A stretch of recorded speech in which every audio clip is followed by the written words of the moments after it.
The chief task in life is simply this: to identify and separate matters so that I can say clearly to myself which are externals not under my control, and which have to do with the choices I actually control. You are afraid of dying, but come now, how is this life of yours anything but death? Think of those who, not by fault of inconsistency but by lack of effort, are too unstable to live as they wish, but only live as they have begun. In all things we should try to make ourselves be as grateful as possible. You can bind up my leg, but not even Zeus has the power to break my freedom of choice.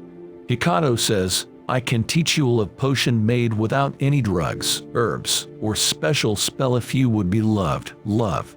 In the end, the love you take is equal to the love you make. The mind must be given relaxation. It will rise improved and sharper after a good break. Dig deep within yourself, for there is a fountain of goodness ever ready to flow if you will keep digging. For what can even the most malicious person do if you keep showing kindness and, if given the chance, you gently point out where they went wrong right as they are trying to harm you? Think of the whole universe of matter and how small your share. Don't behave as if you are destined to live forever. What's fated hangs over you. As long as you live and while you can, become good now. Let philosophy scrape off your own faults, rather than be a way to rail against the faults of others. He was sent to prison, but the observation he has suffered evil is an addition coming from you. Often injustice lies in what you aren't doing, not only in what you are doing. Don't seek for everything to happen as you wish it would, but rather wish that everything happens as it actually will, then your life will flow well. Better to trip with the feet than with the tongue. Inwardly, we ought to be different in every respect, but our outward dress should blend in with the crowd. It is only ideas gained from walking that have any worth. We should take wandering outdoor walks, so that the mind might be nourished and refreshed by the open air and deep breathing. Don't be ashamed of needing help. You have a duty to fulfill just like a soldier on the wall of battle. So what if you are injured and can't climb up without another soldier's help?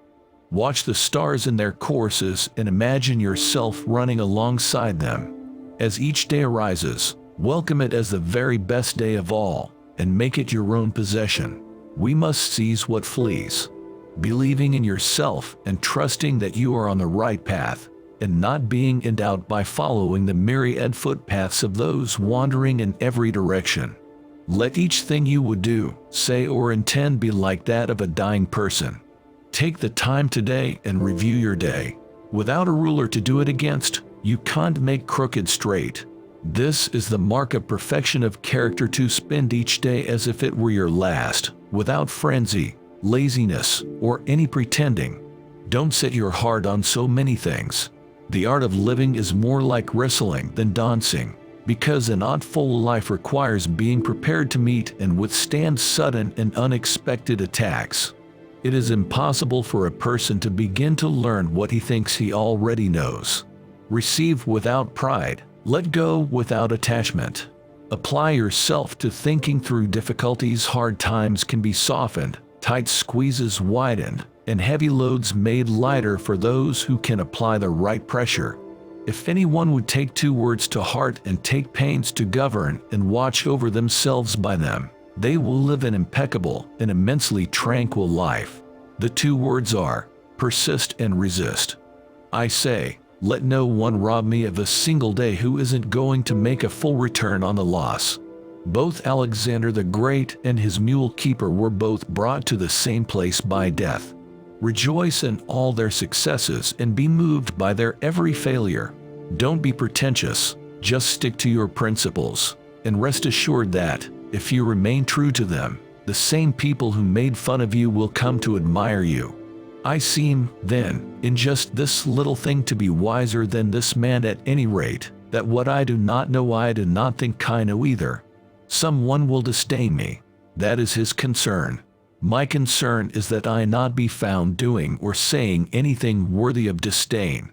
He is free who lives as he likes, who is not subject to compulsion, to restraint, or to violence, whose pursuits are unhindered, his desires successful, his aversions unincurred. Think of yourself as dead. You have lived your life. Now take what's left and live it properly. Everywhere means nowhere. When a person spends all his time in foreign travel, he ends by having many acquaintances, but no friends. Is any man afraid of change? Why, what can take place without change? What then is more pleasing or more suitable to the universal nature? Do not seek to have events happen as you want them, but instead want them to happen, and your life will go well. If you want to improve, be content to be thought foolish and stupid with regard to external things. Don't wish to be thought to know anything. And even if you appear to be somebody important to others, distrust yourself. Be prepared to change your mind if someone is at hand to put you right and guide you away from some ill-grounded opinion. People are not disturbed by things, but by the view they take of them. The mind turns around every hindrance to its activity and converts it to further its purpose. The impediment to action becomes part of the action. The obstacle in our way becomes the way forward. Don't overdress your thought and fine language. Don't be a person of too many words and too many deeds. That man will never be happy whom the sight of a happier man will torment. Our lack of confidence is not the result of difficulty. The difficulty comes from our lack of confidence.